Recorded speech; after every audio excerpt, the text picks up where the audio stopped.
Atlet panahan nasional akan mengikuti kejuaraan dunia panahan 2022 di Antalya, Turki 18 hingga 24 April 2022. Kejuaraan dunia ini dianggap PP Perpani sebagai pemanasan sebelum turun di SEA Games Vietnam pada 12 Mei nanti. Indonesia akan mengirim 10 atlet terdiri dari 7 putra dan 3 putri.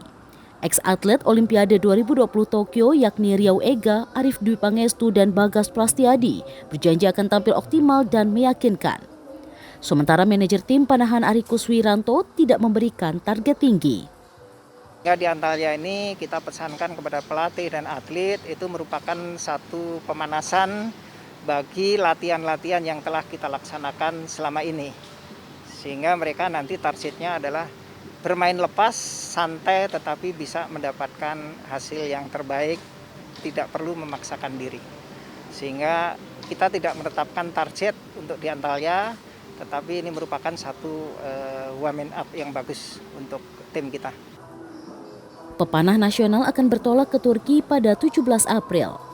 Nantinya mereka akan kembali ke Indonesia dan mengikuti program khusus yang diberikan tim pelatih sebelum bertanding di SEA Games Vietnam 12 hingga 23 Mei 2022.